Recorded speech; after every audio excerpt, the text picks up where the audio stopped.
আমি ৭২ বছর বয়স, এমন বয়স্ক লোক, উনি হিন্দু, ওনারে আমি কালেমার দাওয়াত দিছিলাম ২.৫ ঘন্টা, ৩ জন আলেম নিয়া ২.৫ ঘন্টা আমি ওনারে বুঝাইছি। ওনার 2 ছেলে মুসলমান হয়ে গেছে, মুসলমান বড় হয়ে গেছে, ওরা বাচ্চা কাচ্চা নিয়ে সংসার। কিন্তু ওই চাচা ৭২ বছর বয়স, আমি নিজে অজরে কাঁদছি বেচারার সামনে, ওই চাচার সামনে চোখের পানি ফেলে কাঁদছি। আমরা 3 জন মাওলানা কাঁদছি ওনার সামনে, যে চাচা আপনার 2টা ছেলে মুসলমান, আপনি কালেমাটা একটাবার পড়েন, আপনি জাহান্নামের আগুন থেকে বাইচা যাবেন। উনি বলতেছেন আমি এটা পড়ব না, পড়ে নাই, একবারও বলে না।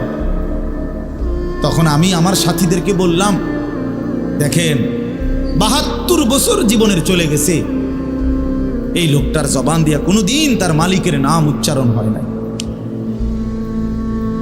আর অথচ আমরা সেই ছোট্টবেলায় 2 বছর বয়সে মায়ের কাছ থেকে যখন কথা বলা শুরু হয়েছে, আমাদের মার মাধ্যমে, বাবার মাধ্যমে, ছোটবেলায় মক্তবের হুজুরের মাধ্যমে থেকে শুরু করে আজকে পর্যন্ত কত লক্ষবার, কত হাজারবার এই কালেমা আমরা আল্লাহ তাআলা আমাদেরকে উচ্চারণের তৌফিক দান করছে। এই নিয়ামতের কি শুকর বাপ, আল্লাহ তাআলার এই দয়াটার শুকরিয়া কি করবেন? আল্লাহ যে আমারে মুসলমানের ঘরে জন্ম দিছে। আমি যদি কোনোদিন কালেমা না চিনতাম,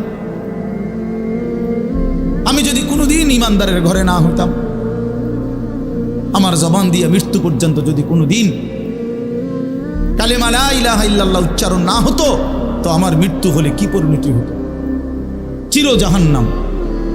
পৃথিবীর সমস্ত ভালো কাজও যদি কোনো বেঈমান করে, আল্লাহর কসম হাসরের ময়দানে তার 1 কানা করি বিনিময় পাবে না।